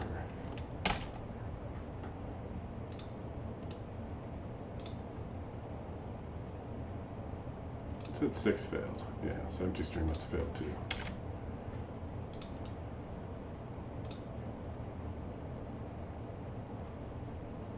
There, that works. Alright, so following all through exceptions using C#8. It is C#8, right? Someone told me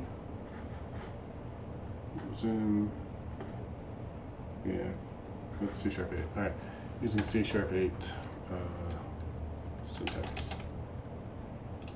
Alright, so it's behaves similarly to C#8 foo hat and dot dot syntax, but it's more forgiving. Okay, that's good enough. Let's go here. So added C#8 syntax notes and test. Push that out. And now you ask me if I want a pull request, and I will say yes. And my pull request is right there. Create it.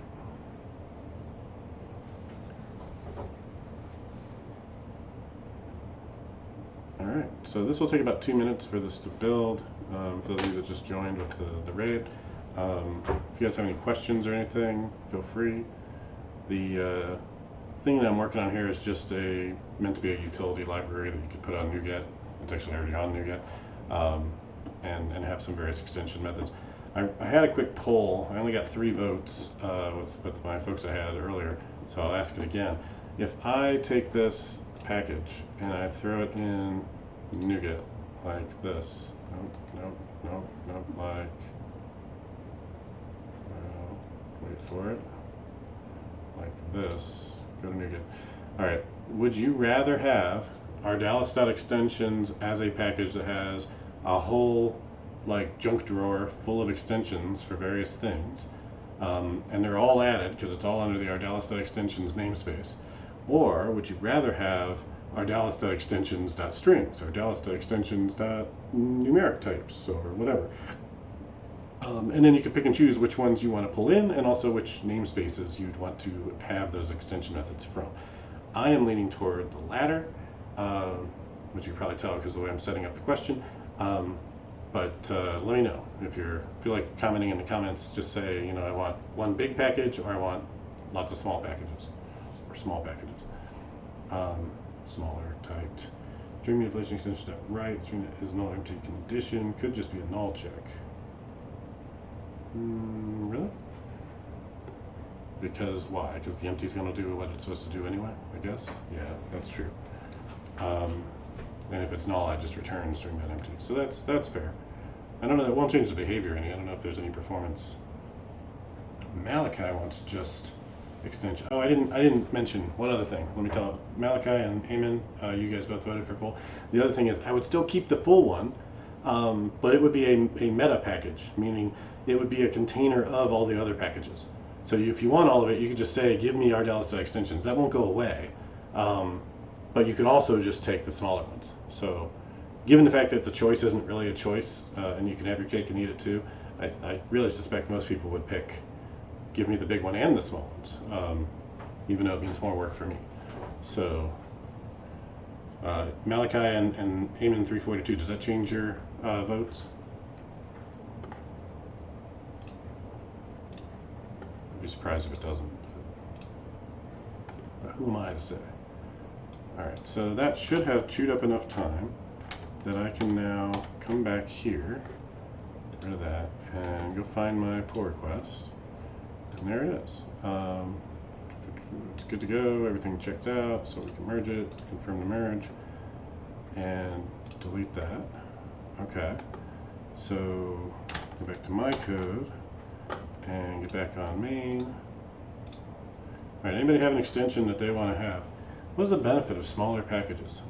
If you have a whole lot of extensions in your namespace, so let's go here for a second, and rid of this. Right, let's say I have some string. So I have Ardalis extensions is in scope here. And now I say, Steve dot. Well, I have a whole lot of things here, right? And some of them are things that I've added, like truncate should be here, right? There's truncate. And I didn't actually do a get latest here, so give me 1 second. I was gonna say, where's write? Don't save. Alright, so now, get rid of that, don't save it, open it up again, let's try this again. So anyway, we're here, and we say, okay, Steve dot, right? So we got all these things like I showed you, and I should also have write now, which I do. And you can see it's an extension method, because it's got the little arrow next to it. But if I have one big package, then every single type you work with, if there's some random thing that somebody added to Ardalis.extensions, it's going to have a bunch of extra extensions on it. Even if all you really wanted was the string extensions because you thought those were handy, right? I might have extensions on everything. There might be extensions on datetime or on DB context or on who knows what. And so you may end up with a bunch of extra extensions that you're never going to use, but they kind of clutter up the stuff in here. And also, maybe one of those extensions somehow has, I don't know, a security leak or something like that.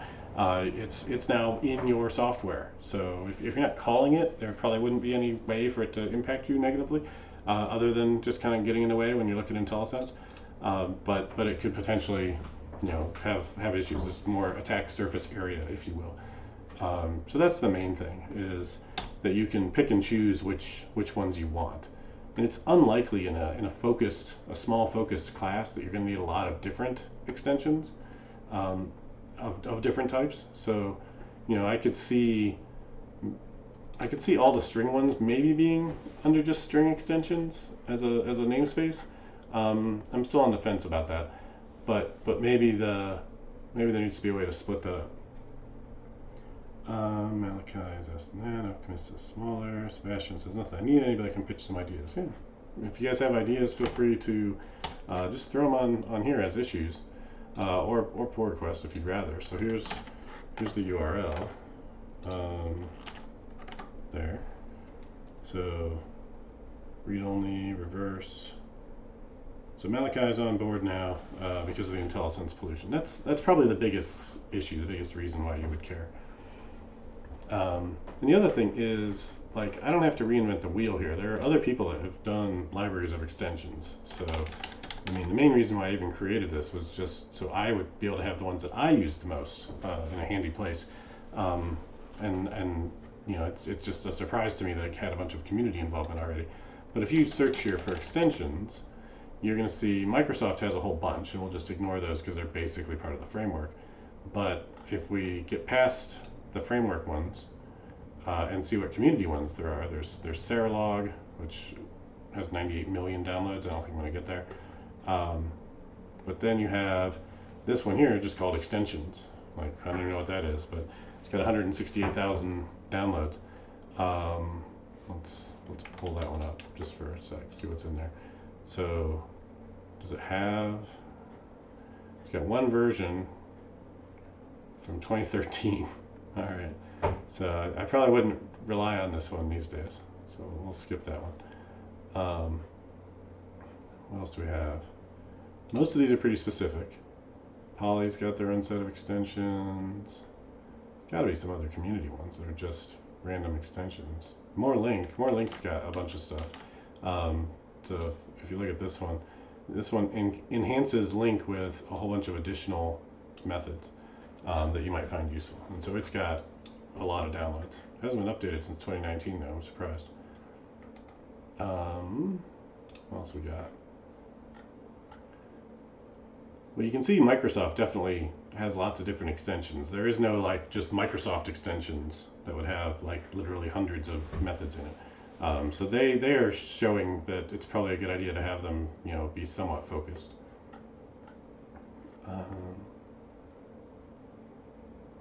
Yeah, I don't see any that are popular that have. Yeah, I thought last time I looked for this, I found some more. This C# functional extensions by Vlad Korokov might be useful. Let's see what this one is. It at least has a source repository. And yeah, this is the one that has the value object that I use. So he calls this extensions, but they're not extension methods. So I don't like the naming on this one because it has some useful stuff in it. It has like this value object type, which I've used quite a bit, but it's not an extension method. It's a base type. So like, why is it in an extensions thing? You know, his naming is not how I would have called it. I would call it utilities or base types or types or something. Yeah, all right. Complete library, so not a lot of updates required. Yeah, sure. That's true. So if it hasn't been touched in a while, sometimes that just means it's done and it's stable. It doesn't mean that it's abandoned and not worth using. Although if it has one version and it's from like 8 years ago, then it's probably a good idea to skip that one. Okay, so I don't really see anything that is just a community one, or if there are any, they're not very popular. So yeah, we'll see if mine gets any traction. Reverse is a good one. I like that idea from Sebastian's. So Sebastian, you want to add that, or you want me to add it to GitHub? Sebastian's, everyone often does string replace this with that, or string replace this with that. You do something like replace s. Oh, I gotcha. I'm not sure what replace s would do though. Replace it with what? Are you trying to replace it with empty? I see. So like trim out. Start with issues. Start with issues, and then when you make a PR, you can address it to the issue. How over-optimized? Well, we can discuss that in the issue, I guess. So like there's trim, and then there's trim start, trim end. So the thing you're describing, where you want to replace stuff with an empty string, what would we call that? Would we call that filter? Would we call it trim from inside? You really like doing unsafe ref stuff. Yeah, I don't do a lot of that. I mean, we can talk about it. Throw it in as issues, but I don't. Personally, I almost never touch any of that. So it wouldn't be super useful to me. But if other people thought it was useful to add, we could talk about adding it. Help me out with the naming. When you replace a bunch of things inside of a large string with nothing, what are you doing? You like remove. Remove could work. What is there already for that? Is there already a remove? If I say on some string, encoded string dot remove, what does that do? Remove, return instruments, all characters beginning and deleted. All characters. What is that? Returns a new string. All characters in the current instance. I've never used string.remove that I can recall. Let's see.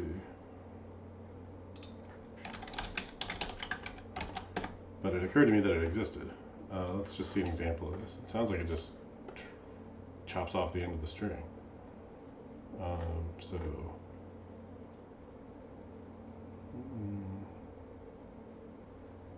remove 3, comma 3. Index of 0 is just that. Why do you have 3 dashes in it? Oh, because that's what you started with. Okay. S. What is this here for? I don't see why that index thing is even there. Oh, it's to show what character we're at. Okay, I got you now. So you're saying remove 3, so start from 3 and remove. So dash dash dash. So you're saying remove 3 characters, but why? You said start from 3 and remove. Okay. 3, 3 says, what was that one? It's the second. What's the second parameter? Oh, just remove how many. Okay. Right. So remove, yeah, replace with empty, I think is really what we want. Except we're not actually replacing with empty. We're replacing with nothing. Replacing with null. Replace with. No, replace with empty. You're right. Replace with empty is good. Yeah, so I don't want remove. That really does just strip stuff out. Sounds pretty Microsoft. Yeah. All right. Remove is taken. It is. Alright, so let's go look at the issues here, see if people are adding anything. Nothing, you guys are slow. So yeah, Sebastian's, you're number 5, for string replace with empty. I think that should be an issue. Add a replace with empty. Can't be an overload. You can't do an extension method overload on remove with something that does the same thing. I mean, you probably could, but I don't know. I'll still let somebody else create the issue, but I'm just curious now. What can you do? String manipulation. Let's say I wanted to write this thing, and we said we wanted to say public static string remove this string input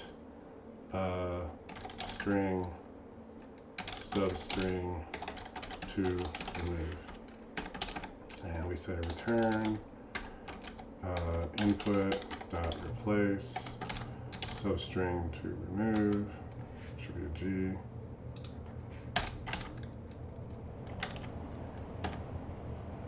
comma, new value.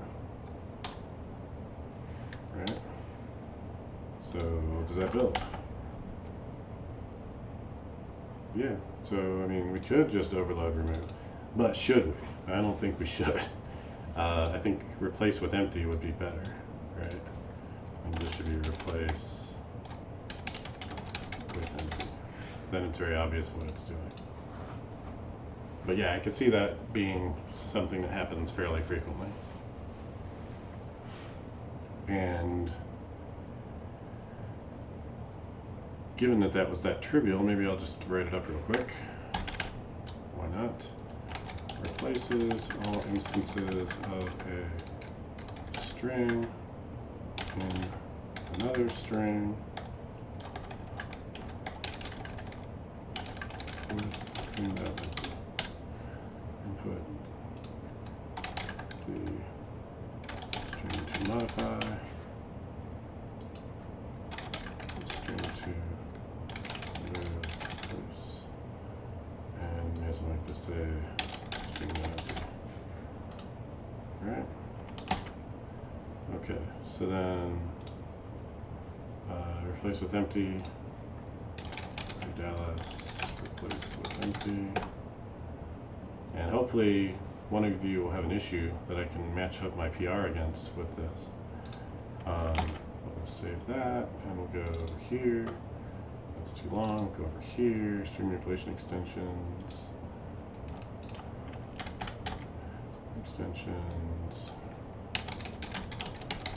Empty, inline data, returns,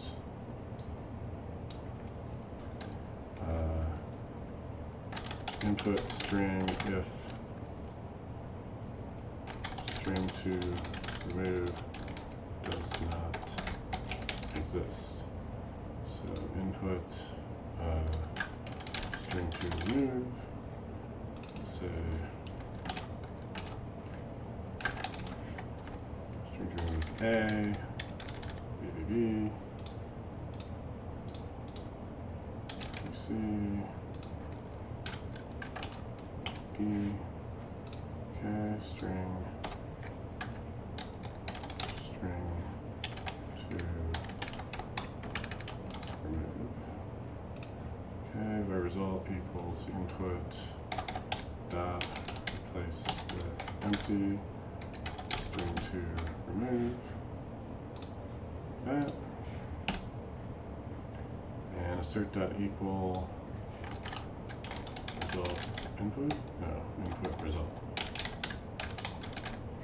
Right? Probably it's the end of the stream. Hello. Hey, if it's any, yeah, you're right, it kind of is, because we're a couple minutes to the end. We've just been playing with string extensions and other extension methods today. But I got through a lot of stuff.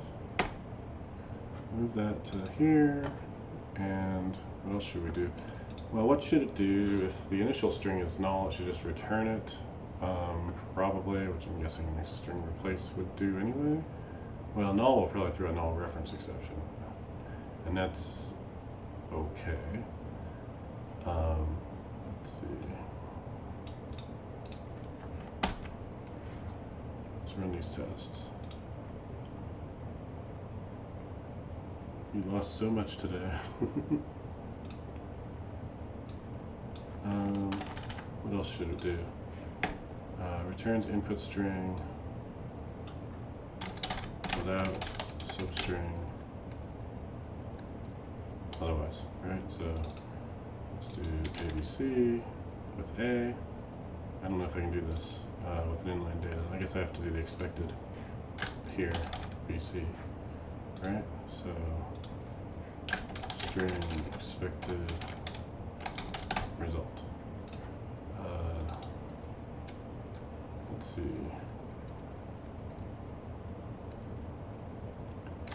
Steve Smith. S. Steve Smith. Let's try that. String remove. Expected result.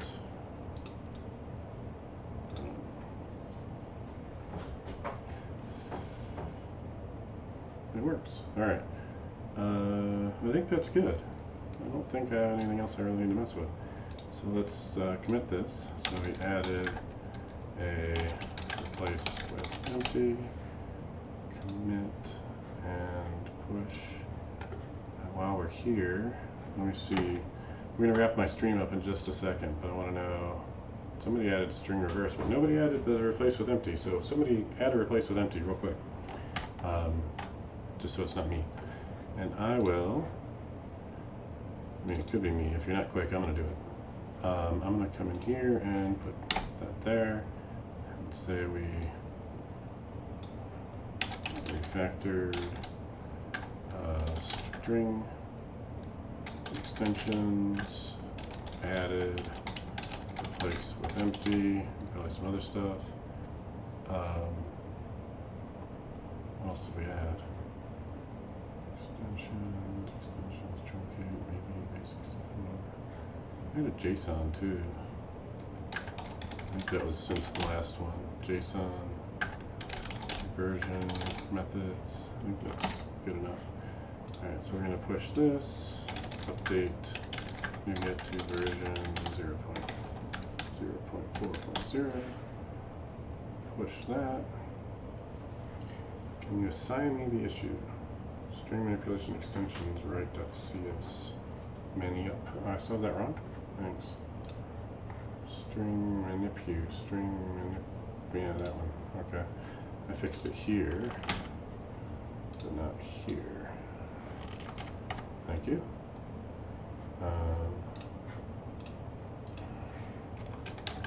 Typo in name. Sebastian's, what issue am I assigning to you though? Because I'm about to close the issue that I'm talking about with this. I can assign you the reverse one if that was yours. But here we are, and we're going to hit refresh. And we had replace with empty from Shady. Awesome. So that one, I'm going to kill number 21 here myself, because I'm going to say create pull request fixes number 21. Replace with empty, create. Good, yes, I will add you the reverse one. That can be all yours. While that builds, we'll come over here and reverse and assign you. And label it wanted, all the things. There you go. So feel happy to build that out, add some tests, make a pull request. Probably want to wait until this one finishes before you pull, because this will get added to main. Alright. Anyone have any suggestions for folks that I should raid? Because as soon as I merge this thing, I'm going to be done for the day.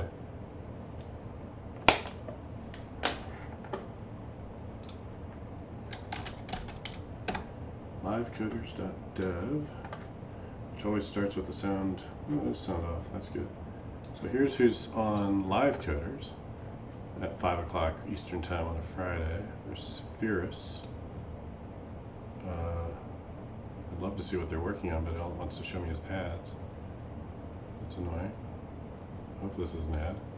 Right after this ad break, yeah. Visual Studio just went live. Well, how about Visual Studio? They keep doing that. They must have a regular scheduled thing at this time slot. Oh look, it's an ad. Shocked. Twitch has gotten a lot better about ads, or worse, however you want. So sure, yeah, let's raid Visual Studio. That seems most appropriate for us, even though they probably don't need the help. Actually, they only have 13 people watching right now. It's probably because of all the ads. So, be prepared. I will send you to Visual Studio. And if you, actually, I think when I raid you, you don't necessarily have to watch the ad, do you? Oh, they're not starting for another 5 seconds. Perfect. So you'll get started right when they get there. So, there's Mads, and let's do a raid. Raid channel, Visual Studio. And my thing is good, so I'm going to click the green button, confirm the merge, start the raid, and jump in there with you in a minute. You have some larger than usual number of viewers. Thank you all from Coding Garden that jumped over here with me and stuck it out. I appreciate it. I'll hop into Visual Studio and say hey to you all there. Bye.